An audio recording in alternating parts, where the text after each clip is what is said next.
Ini adalah Shutter News terakhir di tahun 2023. Wow, 2022 kita sudah lewati dengan cukup baik. Tapi kira-kira mau tahun baru gini masih ada nggak sih berita yang seru seputar dunia kamera, fotografi, dan videografi? Jawabannya sangat ada dan kita rangkum semuanya di Shutter News kali ini. Episode Shutter News kali ini disupport oleh toko kamera online kamera.co.id. Berita pertama ini adalah info yang sangat ditunggu-tunggu oleh para iPad user karena DaVinci Resolve for iPad sudah ada atau sudah dirilis ke publik. Yap, aplikasi editing profesional sekarang ada di genggaman tangan kalian. Tapi bukan HP ya, maksudnya iPad. Karena iPad bisa kalian genggam juga di tangan kalian dan intinya jauh lebih portable dari sebuah desktop. Hal ini membuat gue excited karena ini adalah contoh juga dari technological advancement yang luar biasa yang mendukung daya kreatif dimanapun kita berada. Dan hal ini bisa terjadi karena pengembangan Apple Custom Silicon Chip dengan arsitektur ARM, atau yang dikenal dengan Apple M1 dan M2 chip. Nah, cuman yang perlu kalian perhatikan, aplikasi ini memang dikembangkan itu dioptimisasi untuk iPad dengan M1 atau M2 chip karena prosesor tersebut memang membawa power layaknya desktop system. Tapi karena arsitekturnya ARM sama kayak iPad sebelumnya, kalau yang punya iPad Pro terdahulu tetap bisa cobain juga. Gue sendiri udah coba download di iPad Pro 2020 gue. Jadi ini adalah iPad Pro 2020 dan DaVinci Resolve udah hadir di sini. Tapi ya gue belum coba ngedit apa-apaan juga dan pastinya tetap perhatikan kalau aplikasi ini ditujukan buat processing power yang lebih powerful. Jadi ya mungkin kalau kalian iPad-nya masih, atau bukan masih ya, kalau kalian iPad-nya out of date gitu ya, kayak punya gua, ya jangan terlalu expect banyak. Walaupun sedih sih, 2020 ternyata sudah out of date sekarang gitu kan. Sayangnya gue juga bukan pengguna DaVinci Resolve, jadi buat tesnya gue butuh adaptasi dulu. Tapi ya itu, DaVinci Resolve sudah hadir buat iPad Pro. Kalau kalian tertarik banget buat kita bahas, silahkan komen di bawah. Karena kalau nggak begitu banyak yang tertarik, gue juga agak males sebenarnya buat ngecek di sini. Lanjut, mengutip dari dpreview.com, Fujifilm sedang membangun pabrik komponen sensor atau semiconductor di Korea Selatan. Katanya si pabrik ini bakal menambah produksi komponen untuk color filter material yang digunakan pada sensor gambar. Gua rasa sih informasi ini kayak semacam FYI aja ya, for your info gitu kan.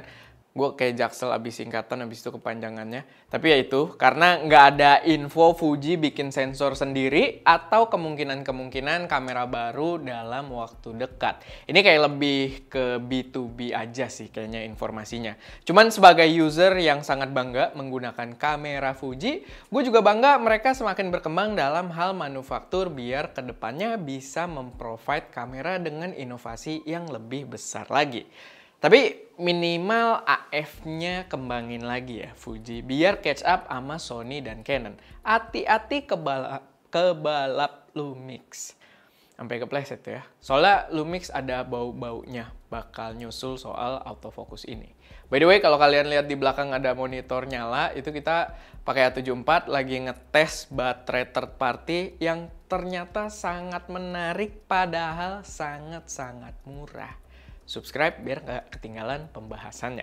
By the way, ngomong-ngomong soal Fuji, gue jadi inget soal lensa APS-C yang gue sangat antisipasi. Udah beberapa kali gue bikinin videonya. Dan gue rasa teman-teman juga perlu untuk antisipasi. Mengutip dari fotorumors.com, Viltrox 75mm f1.2 akan diluncurkan tanggal 26 Desember. Yang berarti pas hari ini, pas video ini tayang. Kalau pas gua shoot sekarang video ini ya, pas lagi gua bikin nih, belum ada gitu kan peluncuran dari si lensa tersebut karena dia bakal diluncurkan tanggal 26. Yang kalau video ini tayang ya itu tanggal 26. Udah fix kalau lensa tersebut bakal hadir karena di YouTube officialnya Viltrox sendiri lensanya udah nongol berbentuk teaser gitu. Tapi belum rilis gitu ya, masih video teaser. Tapi udah fix karena teasernya kelihatan juga lensanya.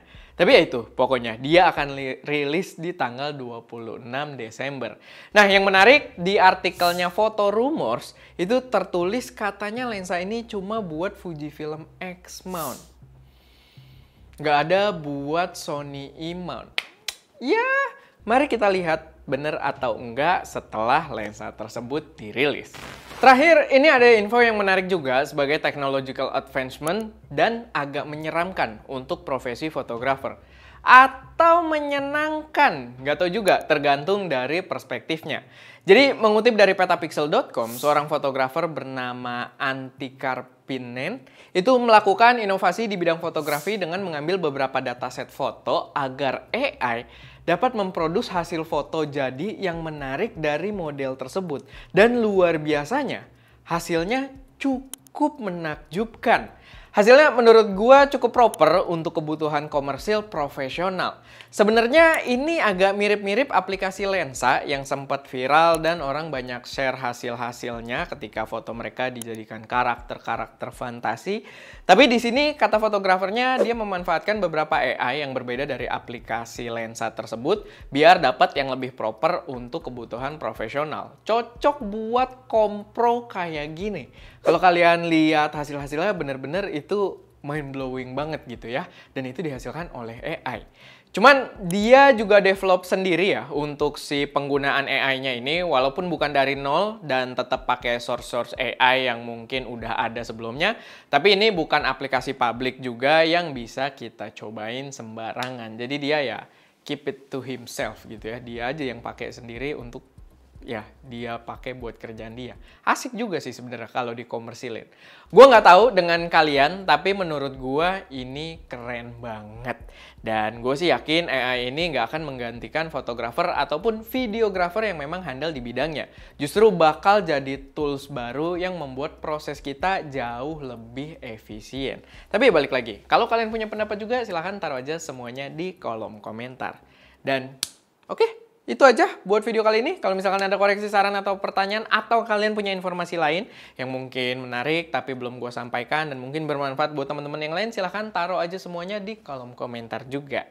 Oke, itu aja. Semoga bermanfaat, semoga bisa menambah wawasan kalian. Gua Erwin, di belakang kamera Adaska, dan jangan lupa untuk berkarya. Dan mungkin udah waktunya untuk Merry Christmas dan Happy New Year. Walaupun Merry Christmas-nya udah lewat, tapi Happy New Year biasanya kan jadi satu, jadi ya itu. Selamat Tahun Baru.